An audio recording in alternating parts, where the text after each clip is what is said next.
Good evening, friends. This is Subham Patel, the director of SP Coaching Classes. Today we will discuss about the past grammar. Past grammar के बारे में discuss करेंगे.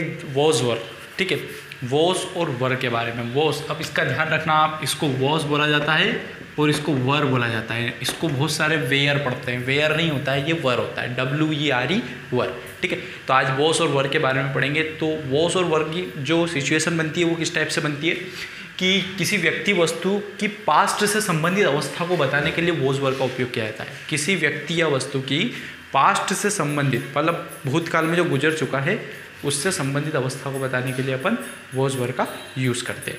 जैसे sorry, I beg your pardon. जैसे मैं बीमार था, I was sick, ठीक है. मैं ये एग्जाम्पल लिख चुका हूँ. मैं बीमार था, आई वॉज सिक. मैं व्यस्त था, आई वॉज बिजी, ठीक है, इस टाइप से. अब यदि वॉज और वर का फंडा अपन थोड़ा सा देख लेते हैं. इसका जो अफर्मेटिव का होता है बड़ा सिंपल फॉर्मूला होता है. और I he she it noun singular के साथ वॉज का यूज़ होता है और we you they noun plural के साथ वर का यूज़ होता है. Let me repeat. I he she it noun singular के साथ वॉज का यूज़ होता है और we you they noun plural के साथ वर का यूज़ होता है. आपको भी इसी टाइप से रिपीट करते हुए ध्यान में रखना है कि I he she it noun singular के साथ वॉज का यूज़ होता है और we you they noun plural के साथ वर का यूज़ होता है, ठीक है. अब बड़ी सिंपल तरीके से अपन कुछ एग्जाम्पल लेते हैं और उनको करते हैं. जैसे मैं बीमार था तो आई वॉज सिक, ठीक है. मैं व्यस्त था तो आई वॉज बिजी, ठीक है. मैं व्यस्त था, आई वॉज बिजी.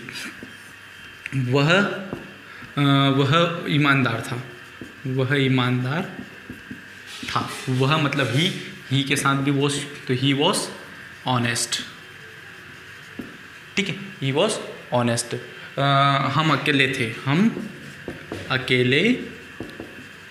ठीक है. तो इसके अंदर क्या हो रहा है, किसी न किसी की अवस्था, ठीक है, किसी न किसी की अवस्था की बात हो रही है. कोई काम नहीं हो रहा है, कोई कार्य नहीं हो रहा है. जब कार्य वर्ब नहीं हो रहा है इसलिए, मतलब कुछ काम नहीं हो रहा है, कुछ क्रिया नहीं हो रही है, इसलिए वर्ब का कोई यूज़ हो नहीं रहा है, ठीक है.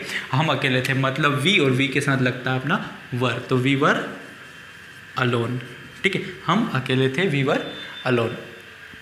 इस टाइप से बनते हैं. हम अकेले थे. स्कूल बड़ा था, स्कूल वॉज बिग. दरवाज़ा छोटा था, डोर वॉज स्मॉल.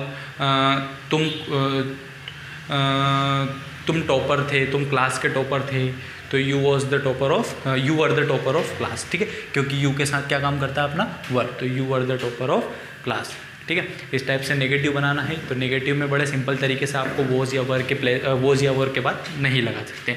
जैसे मैं बिजी नहीं था तो आई वॉज नॉट बिजी. मैं बीमार नहीं था, आई वॉज नॉट सिक. मैं घर पर नहीं था, I was not at home. मैं स्कूल में नहीं था, I was not at school, ठीक है. हम बीमार नहीं थे तो वी वर नॉट सिक. हम अकेले नहीं थे, वी वर नॉट अलोन.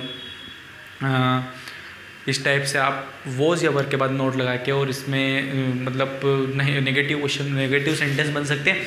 वैसे यदि देखा जाए तो इंट्रोगेटिव भी बनते हैं. जैसे तुम कहाँ थे, ठीक है, तुम कहाँ थे. अब इसका थोड़ा सा फंडा अपन लिख के समझ लेते हैं. इसमें जो इंट्रोगेटिव होता है उसके लिए फॉर्मूला होता है IW प्लस वॉज या वर प्लस सब्जेक्ट प्लस ऑब्जेक्ट. मैंने क्या बोला, तुम कहाँ थे, ठीक है. इसके अंदर वो IW है कहाँ, तो वेयर. यू के साथ वर लगता है तो वेयर वर, और सब्जेक्ट क्या है यू, तो वेयर वर यू. तुम कहाँ थे, वेयर वर यू. पापा कहाँ थे, ठीक है. इसको भी देख के समझते हैं अपन. पापा कहाँ थे, ठीक है. तो वेयर वर, अब वर आएगा कि वॉज आएगा. पापा सिंगुलर है तो वेयर वॉज फादर, ठीक है. या वेयर वॉज पापा भी बोल सकते आप. पापा कहाँ थे, वेयर वॉज फादर. तुम कहाँ थे, वेयर वर यू. क्या तुम वहाँ थे, ठीक है. एक क्वेश्चन, ये ऐसे क्वेश्चन मैं आपको पिछली वीडियो में बता चुका हूँ. जो क्वेश्चन क्या से शुरू होते हैं उनके अंदर IW का यूज़ नहीं होता है.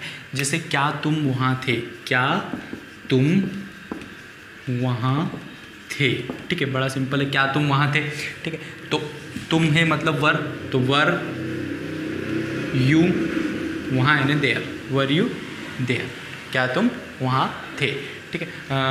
तुम कैसे थे, तुम कैसे थे तो हाउ आर यू, है ना। तुम कैसे हो, हाउ आर यू, तुम कैसे थे, हाउ आर यू, ठीक है। तुम कहाँ थे, वेयर वर यू। क्या तुम अकेले थे, वर यू अलोन, क्या हम अकेले थे, वर वी अलोन। क्या मैं क्या स्कूल बड़ा था, तो वॉज स्कूल बिग, ठीक है। इस टाइप से आप नेगेटिव मतलब इंट्रोगेटिव क्वेश्चन भी पूछ सकते हैं। इस टाइप से अपन बहुत सारी सेंटेंस बना सकते हैं। वैसे तो मैंने बहुत सारे बनाए थे, तैयारी करी थी। बाकी आपके सामने मैं एक बात डिस्कस कर दूँ कि मेरी भी इंग्लिश अच्छी नहीं है, पर क्या होता है कि मैं जिनसे सीख रहा हूँ उन्होंने बताया था कि teaching is the best way of learning, मतलब मैं पढ़ा रहा हूँ, धीरे धीरे पढ़ाऊँगा तो हो सकता है मेरी इंग्लिश ठीक हो जाए और इससे आपको भी थोड़ा कुछ प्रॉफिट हो जाए, ठीक है। तो आपको वीडियो अच्छा लगा हो तो आप शेयर करें दोस्तों के साथ और सब्सक्राइब करें खुद और लाइक करें। Thank you so much for watching.